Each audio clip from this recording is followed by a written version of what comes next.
for joining us. Thanks to the team that supported Dr. Fingerhood in arriving here. But just a little bit of an introduction. I heard you on a podcast a couple of years ago. I think it was the Curbsiders podcast, and got a flavor for your advocacy. But also, we've been struggling with the questions about how to address patients with in-hospital substance use. And so we really, I think Ashish referenced your experiences and some of your teachings on his service. So for those of you who don't know, Dr. Thakkar Ashish is our National Clinician Scholar. He trained in addiction medicine with Dr. Fingerhood, and he recommended that we have you as a speaker. But unfortunately, Ashish is looking for a job, and so he's on a plane right now. Otherwise, he could remote in. But he did email me an introduction, and so I'm just going to read a little bit about what Ashish said. So I had the privilege of learning from Mike during my addiction medicine fellowship at Johns Hopkins Bayview. A few memories stick out. His response to most patients I'd staff with him: "Oh yeah, I cared for her aunt 20 years ago, her cousin 10 years ago, and her neighbor this morning." His empathy for everyone when I was on consults with him. One of the nurses we were working with seemed to be perpetuating stigma towards a patient. He responded by asking her about her experiences with addiction. One of her siblings had a substance use disorder, and he used the conversation to build bridges with her and to develop a more empathetic approach to our shared patient. He used that empathy to be a fierce advocate. When he saw something not working, he did something about it. A medical student asked why he called the police to be involved with patients who were leaving the hospital early with IVs. He took this question seriously and didn't stop exploring how to fix it until it made its way to the hospital ethics committee. And just one other note, I was just teaching in the med school, and I spoke to a student. I was speaking about addiction, and one of the second year students, Gavin Turner, came to me and said he'd worked with you. Now, you know, we were just talking globally about addiction. He worked with you, and he said that you gave him a book called Corners, which he read, and was a story that I think based the Netflix series The Wire on. So you come with a lot of people in your circle, and that's always a testimonial to a wonderful leader in medicine, and certainly in addiction medicine. So thanks for coming. Thank you. So I'm going to make sure I can share screen now.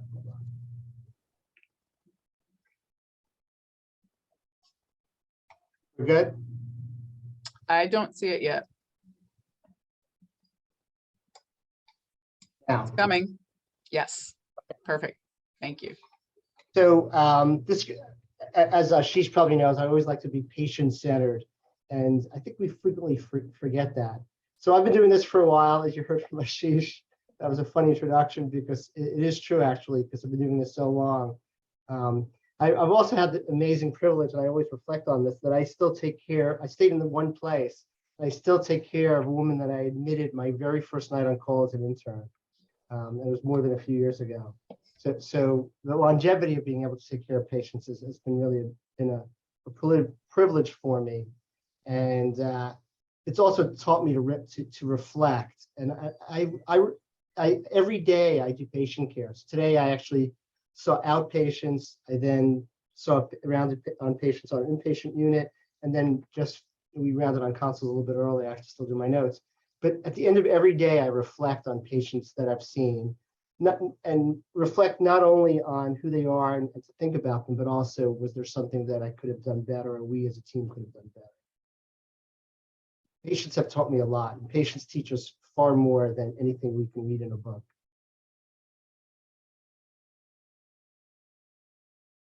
I have no disclosures except a strong passion for advocating for patients with addiction, and I will always do this, as you heard from Ashish. So I'm going to give a brief introduction. So many of you know this painting by Edvard Munch. I had the privilege of actually going to the Munch Museum in Oslo in 2010. The International Society of Addiction Medicine meeting was in Oslo, and it was a great story, and I became fascinated by Edvard Munch. Now, it turns out there are a lot of paintings like this. There are multiple versions. And the original name of this painting, which you mostly know, is The Scream. The actual original name was Despair. And I think that's the word that has stuck with me even before I knew that.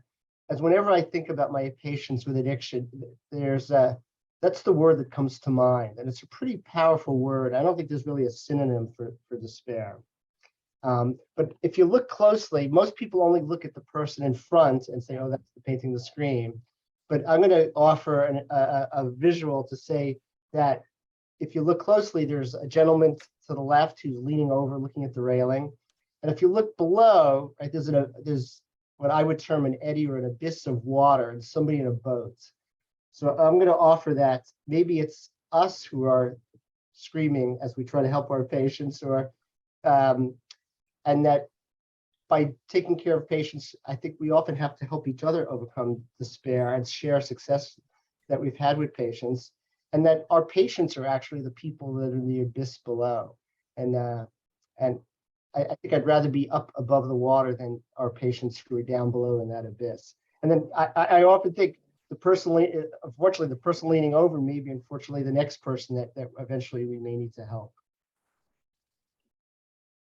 So, so this is about 7 years ago. 7 years ago, I teamed up with a couple of medical students who rotated with me, and my favorite projects are with medical students. And Catherine Press and Giselle Zornberg, the first two authors, were two medical students. And then Gail Geller and Joe Carissa, both medical anthropologists. Joe was actually my chief resident when I was a second-year resident here at Hopkins. And we decided to do some qualitative research, which I think in addiction is really useful.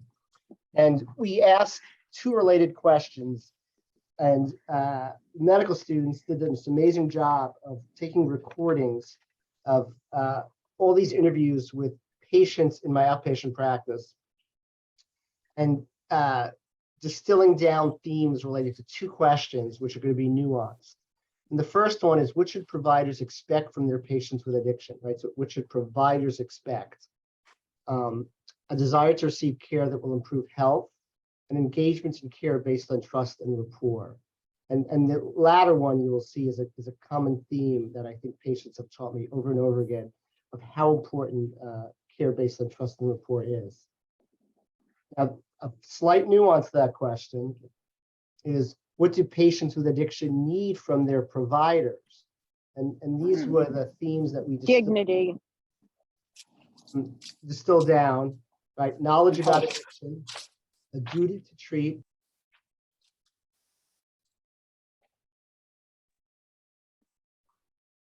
a focus on overall health, to engage patients in care, and to treat the full scope of illness. So isolation, rejection, creating hope. I heard someone say dignity. I think the dignity is wrapped into all of these, right?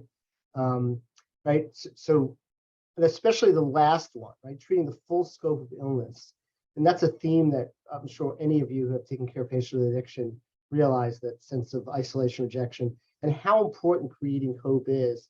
And on the consult service, I always mention that word, and I'll sometimes say specifically to patients that we see that just saw, patients with horrendous wounds as well. And they're being in the hospital is a great place where you have to think. I mean, hopefully once the very acute aspect of the healthcare is starting to improve, that they really want to think. And I posed that question to patients, that when we come back tomorrow, can you tell us how we can help create hope for you?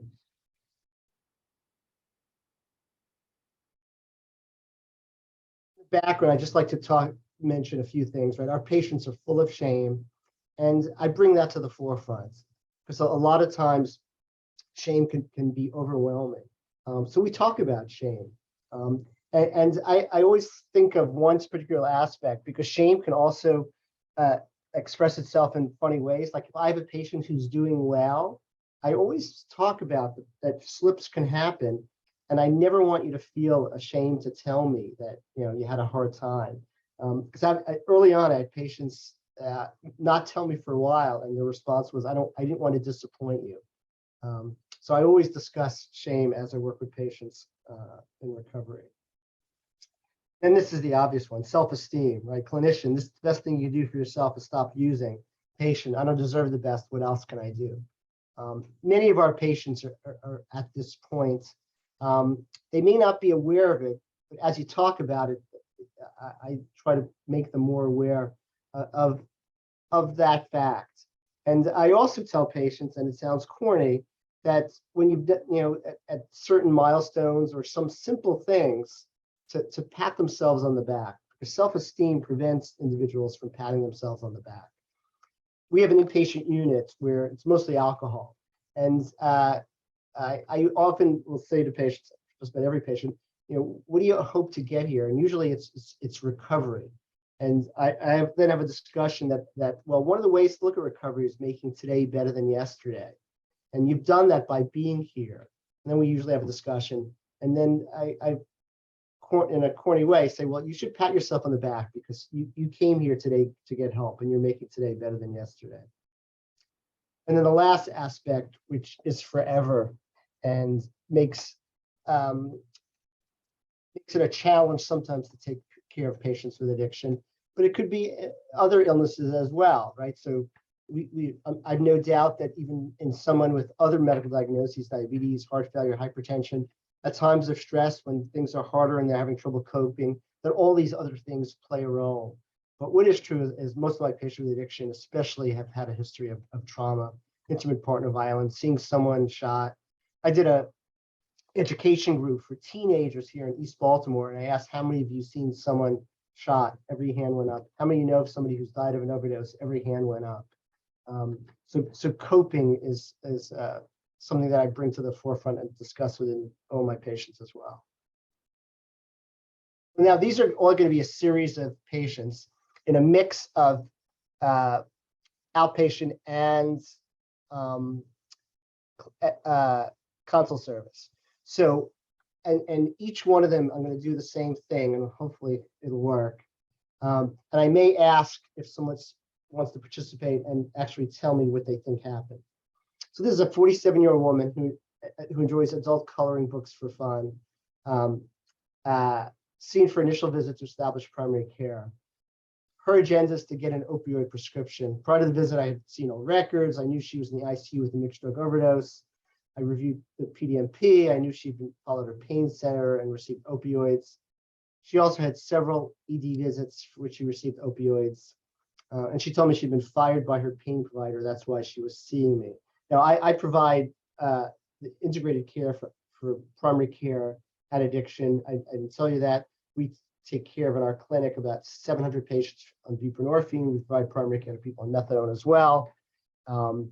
And we try our best to provide overall care. We treat hepatitis C, HIV as well. Anyway, she became frustrated with our conversation. She really didn't want to engage, and she walked out angrily.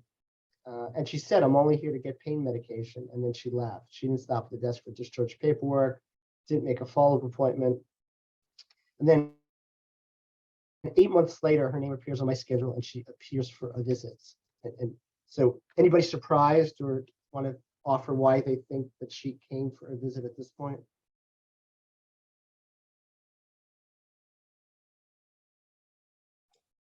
Please just unmute yourself. I know people have thoughts. You said, yeah. Hey, good afternoon. I'm John Leckley. I work in Lancaster General Health with Penn Medicine, and I'll see patients who are prescribed opioids for pain. We frame them as preventive visits. I'll do an assessment for opioid addiction. I'll give some feedback to the primary care provider about this patient's risk factors for addiction. But really the purpose of the visit, from my perspective, is to get them to see that addiction medicine in our health system is very patient-centered. It's not institutionalized. We treat people with respect. We're in a primary care office. So what this case here describes what we try to do with those visits is to get them to see that coming to see an addiction doctor can be a very patient-centered, respectful interaction. So that's what I presume happened here. That's great. So indeed, she came back and she said to her demeanor was totally different. And at first she didn't make good eye contact, but then she made great eye contact. And she said, I'm here because I realized you can help me. And then the conversation was, well, you already know me and you know about me. And I figured you'd be somebody safe that I could try to get help from. So having said that, this woman is now on buprenorphine. She's been on buprenorphine for over 3 years now, and done really well. It turns out she does have actually really bad osteoarthritis of one hip, and actually has an upcoming appointment to be evaluated for a hip replacement. But her pain is fine on buprenorphine because she wants it to be fine on buprenorphine. So very different place. She is pretty jovial as well. It's really nice lady. She's actually lives in a recovery house type of setting now, where they fortunately here there are some recovery houses that don't allow people to be on buprenorphine, which is another story. But she and she's really wonderful. We see each other on a regular basis and become friends. I've become her advocate as well. So what she taught me, in a way, I think that anger is better than apathy. In retrospect, I think that her getting angry was really not angry at me. The reason she stormed out was she was really angry with herself. She knew that this was not good and that she couldn't continue. And I find that the anger is better than apathy. But just showing compassion, letting patients know you care, has memory. And that's what she remembered. She said, I remember that you were nice, you just didn't give in to what I wanted, is how she put it. So this is a gentleman who I'm going to fill in at the very end because just by coincidence, I just saw him this morning. So he is a 57-year-old man who enjoys watching sports on television, seen for initial primary care visit. This was a few years ago, about a year and a half ago. He has been drinking up to 700 mils of gin a day for 3 years. And for a while he was doing well. And then literally a few weeks ago, I saw him again, and he had been noticed yellowing of his skin with itching. He had not had a drink in 5 days and was tremulous at first. Has tried AA previously, didn't like the people, felt misled. This is his quotes: lied to and used. One of his best friends, his main support system, his friend had been sober for 10 years and they speak each day. Their initial goal when I first met him was to not drink liquor, but be able to drink beer and to be able to work again as an industrial mechanic. So he had ups and downs over really little over 6 months, multiple missed visits, lots of phone calls. I guess he must have shared his MyChart electronic health record access with his sister because she messaged me. And his father, who's 85, contacted me as well. 3 times. So it was July, September. I arranged admission for withdrawal, and he didn't show up. And then finally he came to the emergency room, and he was admitted. We actually saw him on consults 2 weeks ago, admitted with encephalopathy, ascites, and edema. He did well enough. He went home on the 12th, 5 days ago, and still had ascites and edema on a lot of medications. Evaluation showed he had some evidence of cirrhosis. He had some small varices, so significant liver disease. But he came today, and I should say that his Billy went from 28 to 12, so still pretty jaundiced. And he was able to have a conversation, but he knew his limitations. It was interesting. He wrote everything down today. At first, he said to me, I got this medicine through an IV that they said I couldn't get once I left the hospital. And he was talking, he actually got albumin, but he described things pretty accurately, even though part of the time he was in the hospital, he was encephalopathic. His father drove him to the visit today. There's no alcohol in his father's home. He has plans to not drink. And he really wanted to know the detail of every medication. I have a resident with me who spent a lot of time explaining liver pathology. He really wanted to know many details. And he was apologetic for how much grief he had given his family. I have to say that leading up to this hospitalization, which I knew he was going to have a hospitalization, which he really decompensated, I probably had spent cumulatively 3-4 hours talking to him and family members. So what he taught me And I'm sure all of you have taken care of patients like him. Alcohol can wreak havoc on patients and their families. And I'm going to put these important parentheses. And no matter how long I do this, I still overanalyze and try to think of something I could have done better to help motivate change. So I go over conversations in my mind that I had with his sister, with his dad, with him, got to the point where he was psychopathic, so conversations with him weren't very good. And it got to the point where somehow the family convinced him that he needed to come into the hospital to get help. So the other thing I learned, and I'm going to remind myself, is I need to do better at limiting my time doing number one. And I keep on trying. And I don't think he has end-stage alcohol use disorder. One of our previous fellows, we had this conversation, so as we saw patients in consults or wherever, saying that he was convinced that some patients have end-stage disease that we really can't impact. I think occasionally that may be true, and he had me thinking, we once saw a patient similar to this who has pretty advanced liver disease, cirrhosis, jaundice, but this person wants to change. He hasn't had a drink. So it was interesting that he hadn't had a drink for 5 days, getting ready to come in the hospital.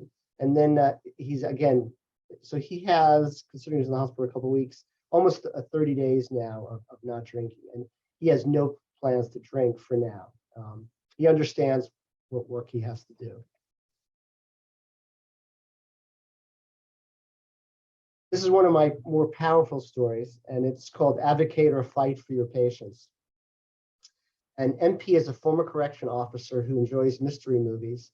I just want to know that the residents who work with me, the fellows, know to identify people by who they are, what they are, and not by them being an injection drug user or someone with alcohol use disorder, and never to use the A word. And that I learned this, actually, believe it or not, as a medical student. I did neurology in London and St. Bart's, and you had to present without notes. But the way they present is they always present by usually an occupation or something about the person that always has to be non-medical. So I thought that was fascinating. That was a while ago, and I've always done that ever since. And I think it's really important here. So she's been in recovery for 10 years. I met her in 2004 when she was to establish primary care and treatment of hepatitis C and HIV. I treated her with antiretroviral therapy for HIV. She quickly became undetectable. I remember we had effective therapy since '96, but she failed to respond to the horrific interferon ribavirin that we used to use.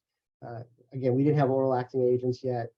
The ribavirin made her profoundly anemic. It was just a terrible spiral of hospitalizations.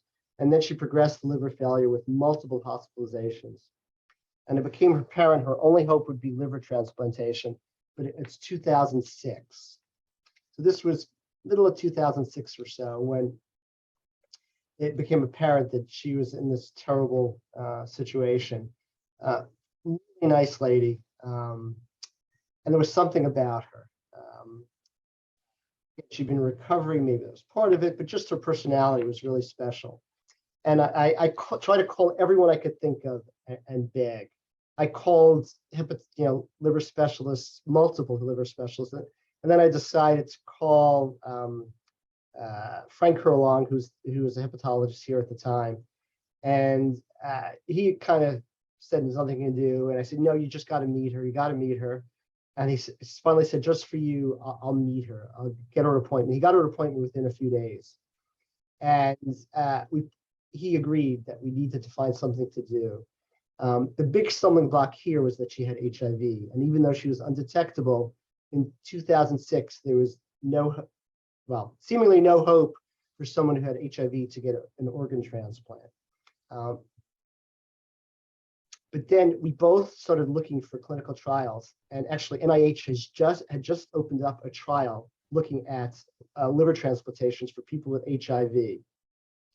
And there were a couple centers who had signed up for the trial, and Hopkins had not yet signed up for the trial.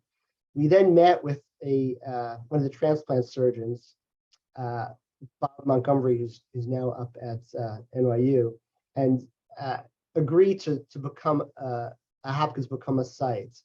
To make a long story to the end, in February of 2007, she became the second person in the United States who received, with HIV, to receive a liver transplant.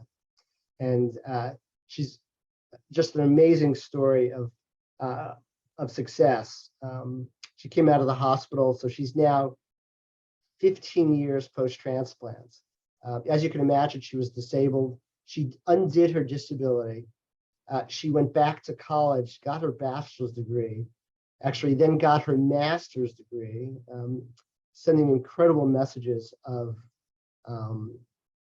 with pictures for graduations. I happen to be part of something called the Academy of Clinical Excellence here at Hopkins, and I invited her to be a speaker, and it was just an amazing speech that she gave. Now, the other thing that she did, which I was pretty amazing, is she had my cell phone number, and she called me about a year after her transplant, and she said, "I really need your help. And can I just come meet with you? I don't need an appointment, but I want to come meet with you." And the reason she wanted to meet with me is that she had been contacted by the mother of the person who had died and given her the liver. And she wanted to write a letter to the mom, and she wanted it to be perfect. So we spent about 2 hours. She had already written it. I didn't do much editing, but talking. One of the most moving and emotional things I've ever done, as she wrote this letter to the mother of the person who gave her liver and saved her life. So this is Monet and I. We've done projects together. She now works at a place here in town. Our addiction medicine fellows spent time with her on Friday morning at IBR Reach, one of the treatment centers here in town. And needless to say that she absolutely loves her interactions with our fellows. What she taught me becoming a physician, being a physician comes with a strong responsibility to advocate for your patients. And sometimes people listen. Patient advocacy can result in patients becoming friends, colleagues, and teachers, which is, she's one of the most inspirational people I've ever met. Writing a letter with a patient to the parent of an organ donor has been a most rewarding part of being a physician. And certainly I would never have thought of that as a role.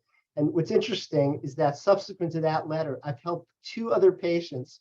One of my patients had a heart transplant, and another patient with a liver transplant write a letter as well. So I've now helped 3 patients write a letter to a loved one of someone who had donated their organ.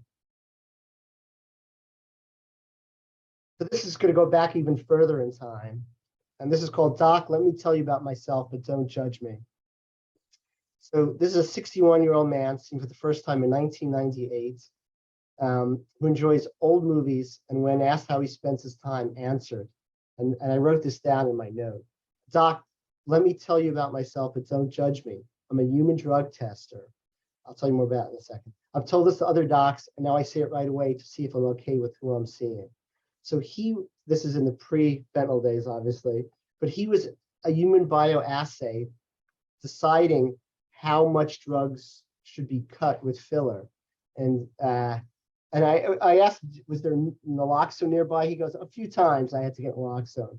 But he would actually be the person who judged how strong the drugs that were being sold in East Baltimore should be. So you can imagine I never met anybody else who told that story. I've met other patients who got money for helping inject other people, but nobody who would ever tell me that they were actually a human bioassay. He came for HIV care. As he heard, there was now effective treatment. So again, a couple of years into antiretroviral therapy, effective antiretroviral therapy. And he became this wonderful guy. We became really close. So over the next 15 years, he continued on antiretroviral therapy, HIV. I convinced him to get help. He pretty quickly, we got him on methadone for opioid use disorder. He no longer was a human bioassay, human drug tester. And that rather sadly, he succumbed to eventually to lung cancer in 2017. But every time I would see him, he goes, I can't believe I'm still alive. I can't believe I'm still alive, until he finally succumbed to lung cancer at a much older age than he ever thought that he would live to. So what he taught me was patient stories offer moments to reflect. I always reflect as obviously I'm presenting him. and to build rapport. He also taught me be careful with nonverbal cues, because he shared with me that how nonverbal cues and body posture told him whether or not he was going to be accepted by somebody that he saw. And so I think we should all be careful with our nonverbal cues. And injecting Karen for 40 years doesn't mean someone cannot change, right? A trusting relationship is key.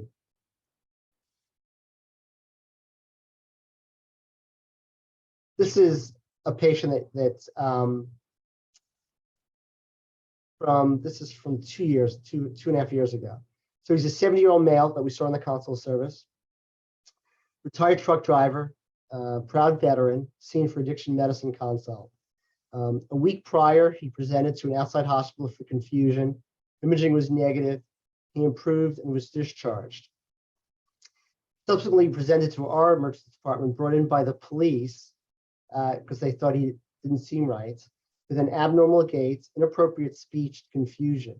The workup was, quote, negative, and including CTA of his head and neck, a urine tox, a pain tox, electrolytes, TSH, vitamin B12. And it turns out before we saw him on consults, a medical resident had sat down with him and chatted. So anybody want to guess? Conversation made the diagnosis. Anybody?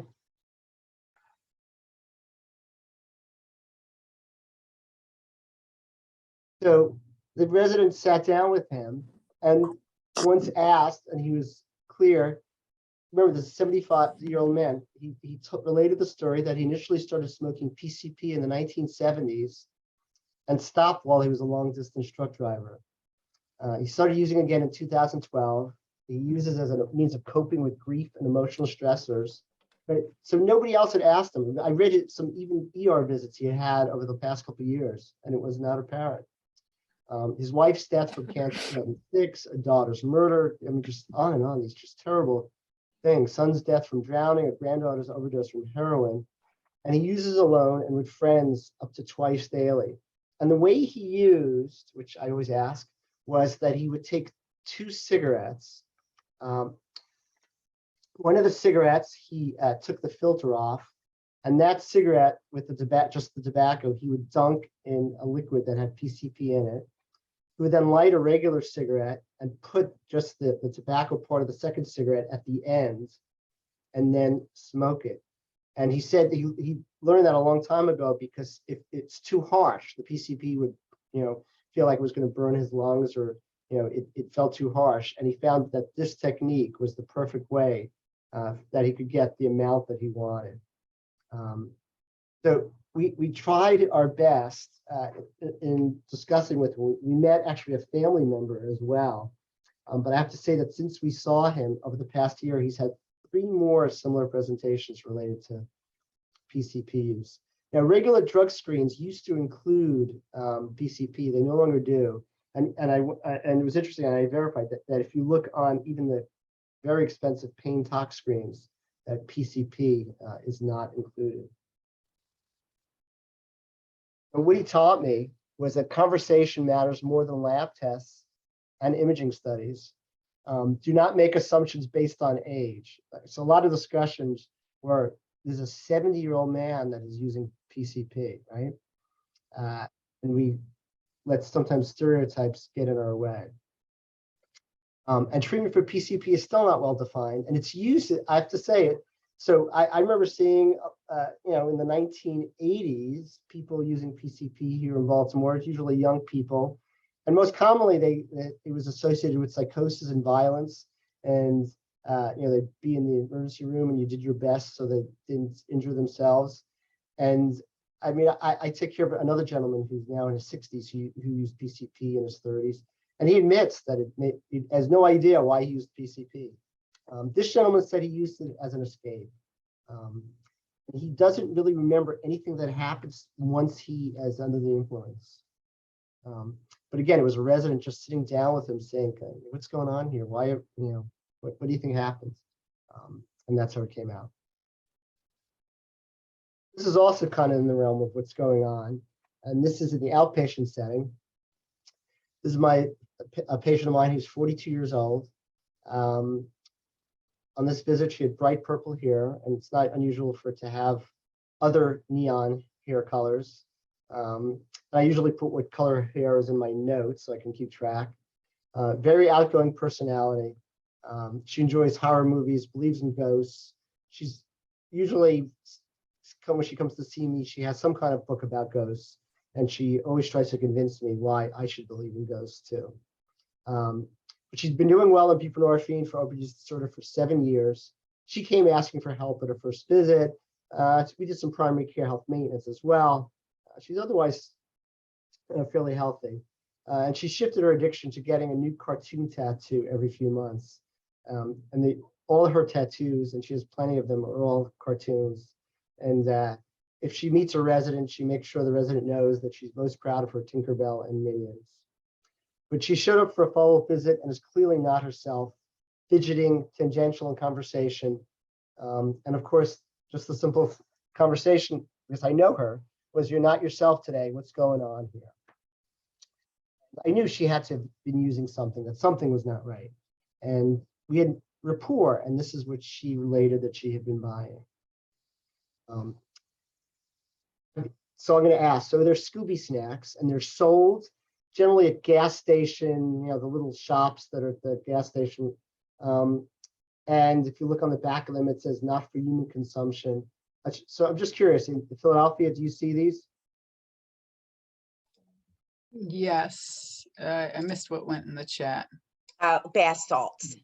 Yeah, so so there could be bath salts, there could be synthetic cannabinoids. In this instance, there's synthetic cannabinoids. They could be either one, actually. So they could be cathinones or synthetic cannabinoids. And it's so funny, again, because it says on it, not for human consumption, but obviously they're selling them.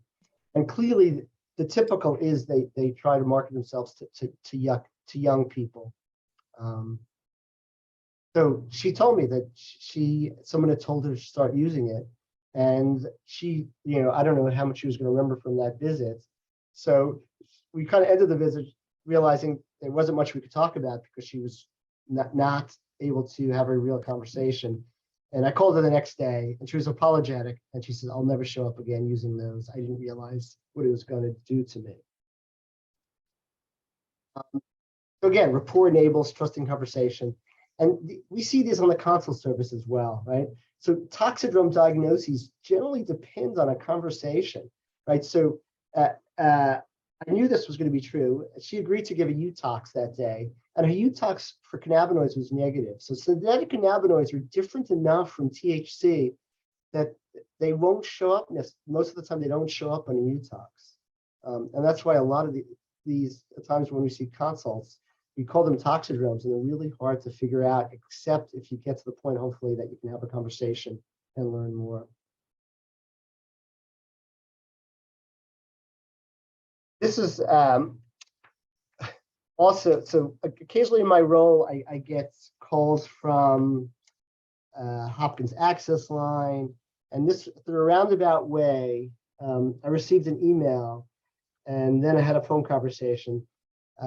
But is asking me if I could help with the care of a 46-year-old actress who actually, she lives in California, with a 6-month history of worsening hand and feet numbness, difficulty with fine motor movements, difficulty with hand grip, now progression to gait problems.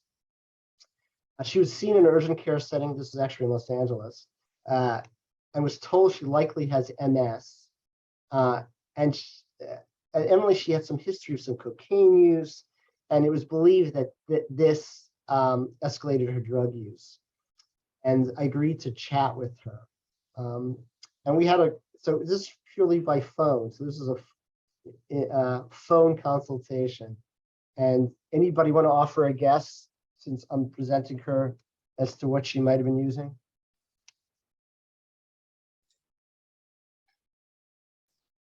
Do you have any experience in a dentist's office? Very good. Yeah, so you got it.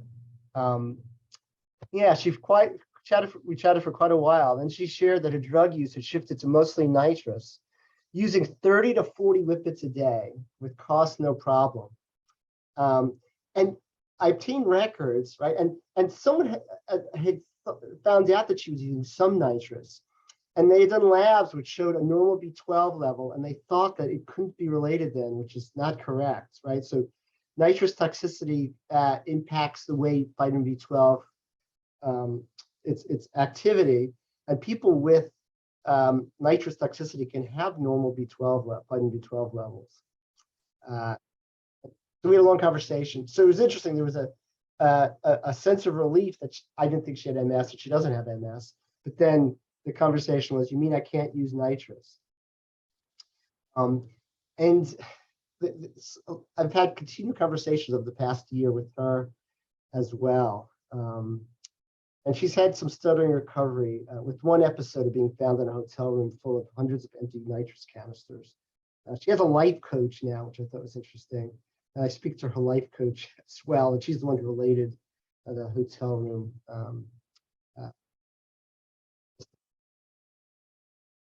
So what she taught me, right? So I think that shame had prevented an accurate history. However the conversation had happened, whether it be in urgent care or she actually had a primary care provider who she said doesn't know about my nitrous use. Rapport can help work through shame and reveal surprises. And again, nitrous use disorder can appear in individuals beyond the stereotype. So this is a woman in her 40s. Again, I have to say that I usually think of individuals using nitrous being teens and 20s. So I've learned over and over again, don't make any assumptions of any sort based on age. So I'm from Brooklyn, New York. And when I was a kid, there used to be the joke of the Brooklyn alphabet was F and A, F and B, F and C. But now it's definitely F and fentanyl and xylazine. I think it's really made doing addiction medicine consults so much more difficult. My friend Ashish has worked really hard, when he was a fellow here, and trying to come up with ideal ways to get people using fentanyl onto buprenorphine. But it's really wreaked havoc. And I know in Philadelphia you have xylazine as well. And we've actually had patients who have said that who live north of Baltimore who go to Philadelphia because they want to make sure that their fentanyl has xylazine in it. But anyway, this is a 44-year-old man seen on consoles. Was on the weekend without a fellow, and for treatment of pain and OUD after necrotizing fasciitis led to an urgent amputation of his left arm. And I'm sure you've seen the same there too. We see so many individuals who have lost limbs. Every week I do consults, we see 2 or 3 people who have lost limbs related to injection drug use. Without a doubt, xylazine playing a role. I just saw the FDA put out an announcement to report cases in which there's suspected morbidity related to xylazine. I'd be sending reports in, nonstop. It seems unusual that they're not aware of how common it is. But he was tearful, articulate, and wanting to chat. We sat and talked over an hour on a rainy Saturday. And this was the quote from him, and I put it in my note, and it really stuck with me. I survived in one piece doing tours in Iraq and Afghanistan, and now I lose an arm to these effing drugs. One of the most memorable things I think a patient has ever said to me. And so this is the first talk I'm including it in, but it was just so powerful. He was actually tearful. There were a lot of tearful moments in our 1-hour conversation. He actually, we did get him onto buprenorphine. I do not know what happened to him since, but I know that we got him on buprenorphine, and he had hope for recovery as well. What he taught me is patients with addiction sometimes bare their soul when given the time, and conversations are the words in them endure. Right, so his words to me will be with me forever, and I hope that you'll remember those words as well. This is the last one, and this was for Ashish. And then we'll have I have a couple more slides after that in the conversation. An attending and a fellow walk into an exam room, and that fellow was Ashish. A 38-year-old man is standing by the window playing with a yo-yo. So it was kind of interesting, right? We opened the door, and here's this guy. There's an exam table. There's a bigger space to the right of the exam table. There's a window. And he's standing in front of the window, and he created space. So he wasn't just up and down. He was able to do other tricks. He knew how to walk the dog. A lot of yo-yo tricks. And he shared that life in recovery is hard, and when he yo-yos, he focuses better. And it turns out that actually, as a kid, my father taught me how to do yo-yo. I could do a lot of yo-yo tricks as well. I have my yo-yo here for this talk, but I had this yo-yo on my desk before we saw this patient, which I thought was interesting. And the patient shares his yo-yo with Ashish to try. And as Ashish is practicing and trying to do work with the yo-yo, we talk about the symbolism of a yo-yo. And it was the patient was so articulate in describing all the ways that a yo-yo is symbolic in terms of recovery, ups and downs, which is the obvious symbolism, but even more so. And he actually would meditate while using his yo-yo. It was one of the most interesting visits, and I think Ashish was pretty touched by it as well. So what I learned from him is that patients could be prophetic and touch us in unexpectedly meaningful ways. At the end of that year, by the way, I made sure Ashish had all our fellows now get a yo-yo, by the way, during their fellowship year. And yo-yoing indeed can be therapeutic. I show you, this is a Duncan Imperial yo-yo I have on my desk. And I use it regularly. I do close my door if I'm going to use it. But I think I share it with patients. And I've actually, there are at least 2 patients, and somehow it's come up in conversations of things that to help take your mind off things. And I've had 2 patients in the last year actually get themselves a yo-yo. So just the last things I want to point out in that we stole a little bit here at Hopkins from Boston University, who had an anti-stigma campaign a few years ago, my friend Michael Botticelli. We adapted it a little bit. If you go to this website, or you even just search Johns Hopkins Stigma Words Matter, you can get to it. There's a Words Matter pledge. You guys at the University of Pennsylvania, I encourage. We incorporated throughout both Hopkins hospitals, anti-stigma words, preferred words, links to this Word Matter pledge. We kicked it off, so it's now about a year and a month, and we've had over 500 people sign on. I still have to try to tease out types of people, meaning nursing, support staff, and such. Then I also want to encourage everybody. Our patients do not really have advocates, so I encourage everybody to take responsibility. I work with our policy team within Hopkins.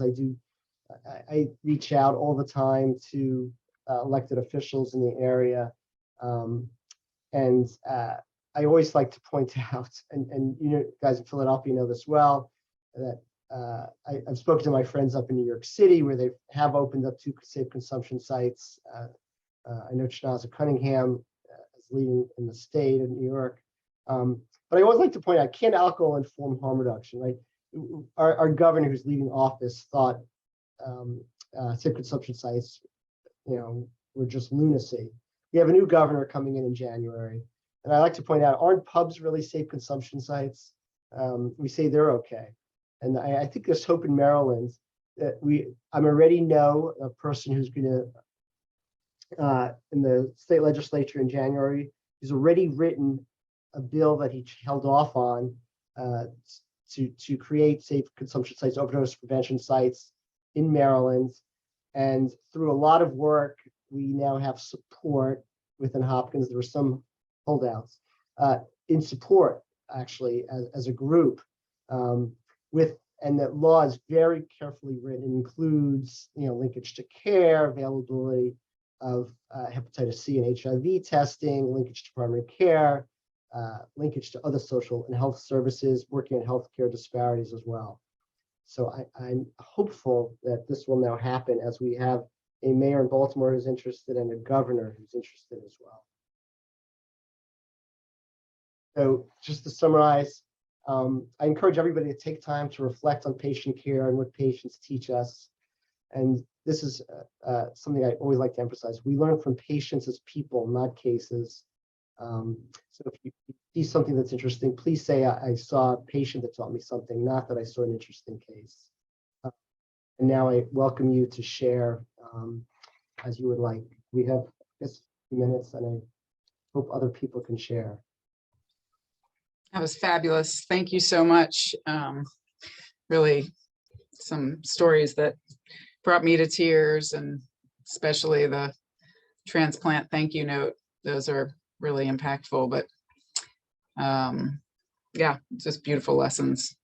Actually, the transplant person, I have it behind me. Not only that, I can share in that there's, I don't know if you know, there's something called the Living Legacy Foundation. So in 2013, she volunteered to be one of the people for the month of November in the Living Legacy Foundation calendar. That's awesome.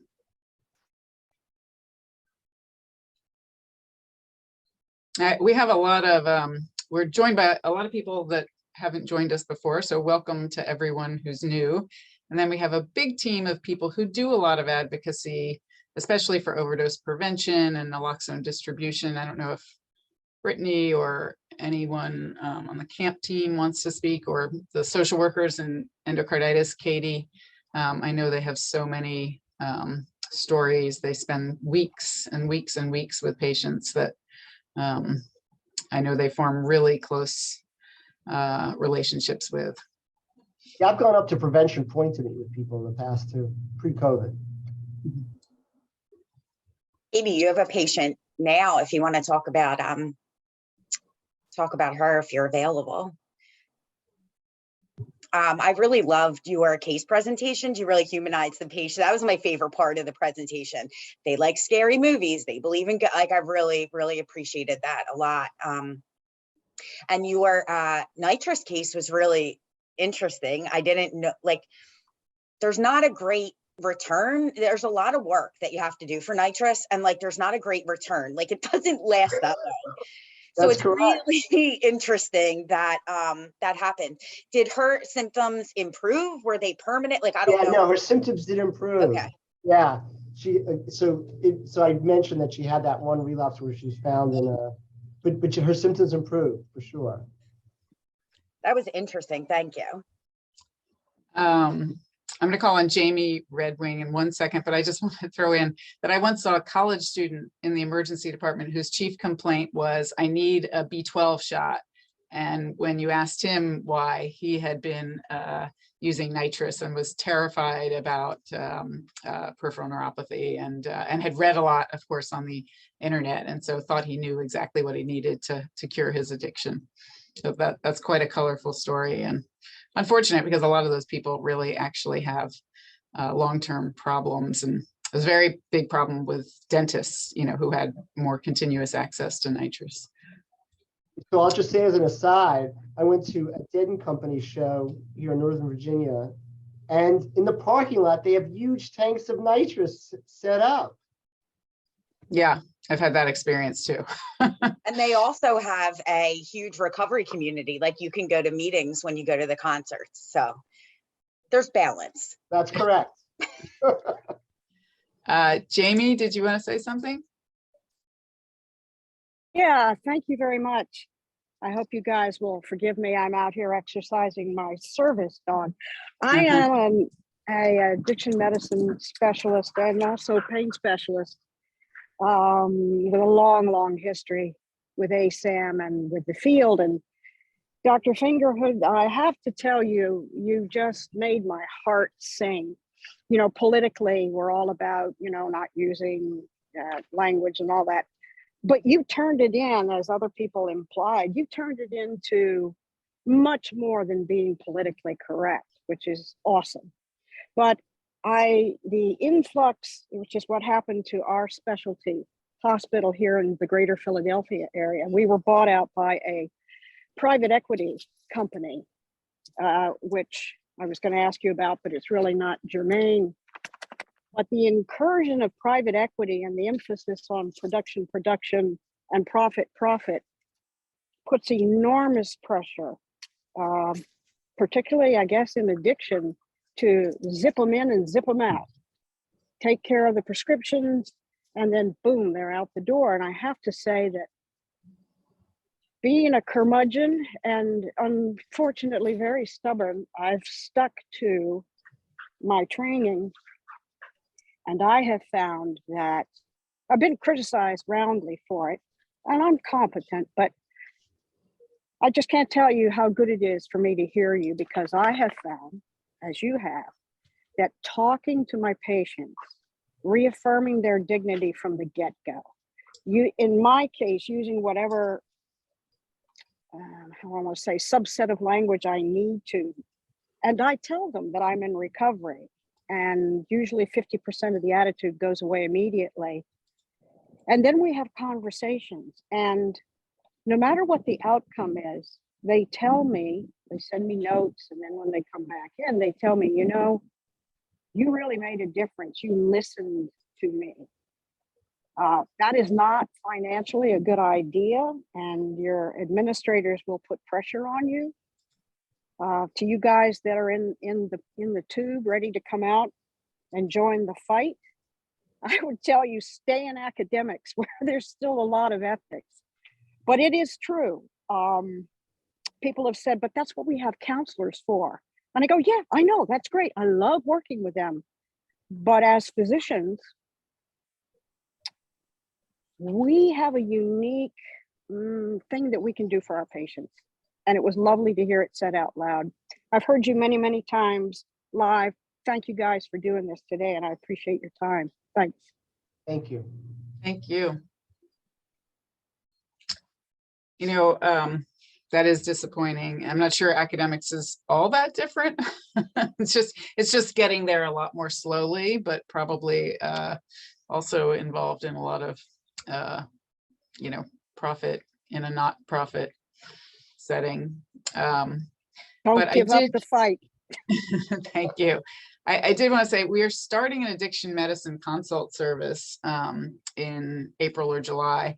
And so I think this lecture will be, you know, a perfect segue and training for our new fellows, because it just captured so much of the beauty of why we do this work, and you know, the value and incredible investment that patients make in us, and that we need to return with that, you know, same compassion and respect. So Yeah, I didn't say this, but you know, when I walk in a room, I don't know if, like, I can't speak for my colleagues. I'd say most of the time I actually introduce and say, we're the addiction medicine team. We're here to advocate for you. Flavor. We'll say hi to Maggie Lowenstein. We met a few years ago, so it's good to see you. You too. Thank you so much for this great talk, and nice to see you again. Different world.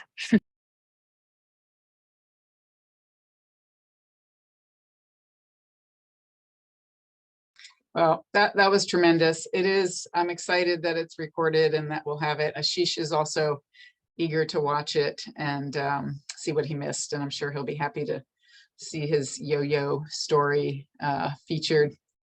But thanks everyone for participating, and thank you so much, Dr. Fingerhood. That was really valuable to us, and it will live on as a training tool for us. So that was very special. Let me know. We're probably going to call you.